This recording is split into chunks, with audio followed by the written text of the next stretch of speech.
Salut tout le monde et bienvenue pour cette nouvelle vidéo dans laquelle nous allons présenter un exercice sous forme d'une étude de cas en comptabilité générale. Donc notre objectif est de dresser le bilan et le CPC pour l'entreprise RCCA. Comme nous le remarquons, nous avons un certain nombre des éléments qui peuvent être des emplois, des ressources ou bien des charges et des produits. Donc, nous allons tout d'abord distinguer entre les numéros de compte de chaque élément pour qu'on puisse distinguer entre les éléments du bilan dont les numéros varient de la classe 1 à la classe 5 et ceux du CPC qui correspondent généralement à la classe 6 et 7. Commençons tout d'abord par l'élaboration du compte de produits et de charges qui nous permet de visualiser le résultat net en se basant sur trois principaux volets, notamment le volet non courant, le volet financier, puis le volet d'exploitation. Donc je vous rappelle la nécessité de rapporter les éléments selon leur numéro de poste.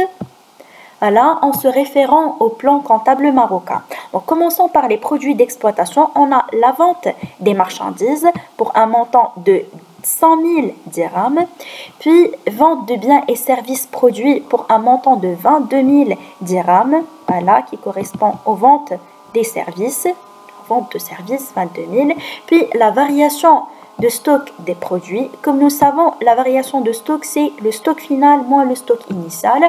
Pour le cas des produits finis, nous avons 5 000 moins 7 000, ça fait moins 2 000, une variation négative. Puis des immobilisations produites par l'entreprise pour elle-même pour un montant de 24 000 dirhams. Voilà. Et autres produits d'exploitation qui correspondent généralement au profit sur opérations faites en commun pour un montant de 6 000 dirhams. Donc, passons aux charges d'exploitation. Nous avons les achats revendus de marchandises. Comme nous savons, les achats revendus de marchandises, c'est l'achat de marchandises moins les rabais, remises, ristournes, moins la variation de stock. Et pour le cas présent, nous avons achat de marchandises, il correspond à un montant de 25 000 dirhams, diminué de la variation de stock des marchandises qui est de 10 000 moins 3 000 qui fait 7 000. Donc 25 000 moins 7 000 dirhams, c'est 18 000 dirhams. Passons à l'achat consommé de matières et de fournitures et qui correspond généralement à l'achat d'essence et l'électricité. Donc 2000 qui correspond à l'électricité et achat d'essence à un montant qui est estimé à un montant de 1500, ça fait 3500 dirhams. Puis les autres charges externes qui se composent et des timbres postaux, de la maintenance, du transport du personnel, des services bancaires, des imprimés publicitaires ainsi que des frais de déménagement pour donner un total de 14 500 dirhams. Puis les impôts et taxes qui correspondent aux timbres fiscaux pour un montant de 1000 dirhams.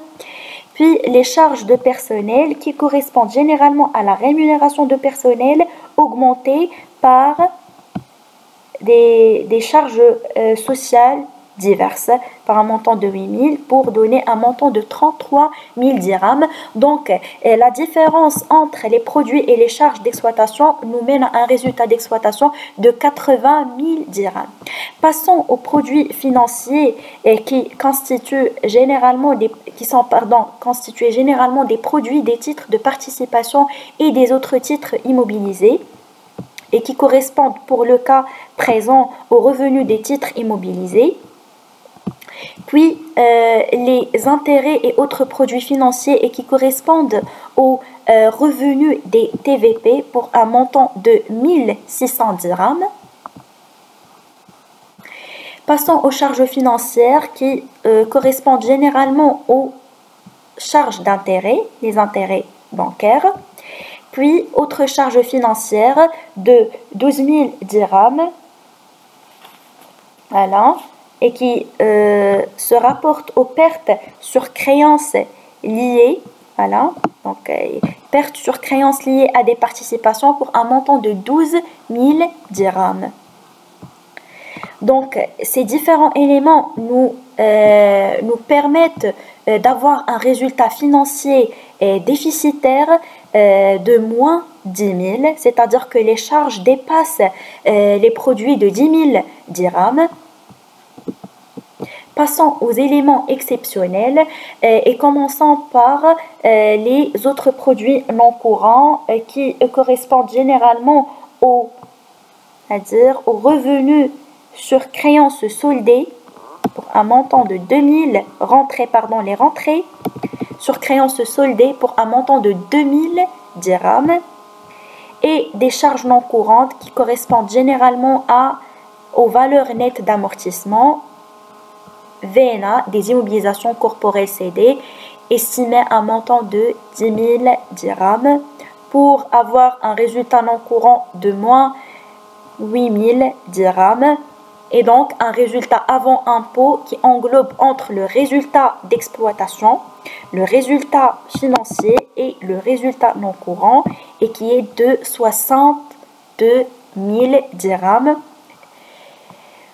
duquel on doit soustraire l'impôt sur le résultat qui est estimé à 2000 dirhams pour arriver à un résultat net de 60 000 dirhams. Donc là, après déduction du résultat, passons maintenant au bilan de l'entreprise. Commençons tout d'abord par le financement. Comme nous savons bien sûr, le bilan est composé d'une partie de l'actif et une partie du passif. Donc commençons tout d'abord par le passif et la classe 1. Le financement permanent, on a un capital social de 450 000 dirhams, puis des réserves de 30 000 dirhams et un résultat qu'on a pu avoir au niveau du CPC de 60 000 dirhams.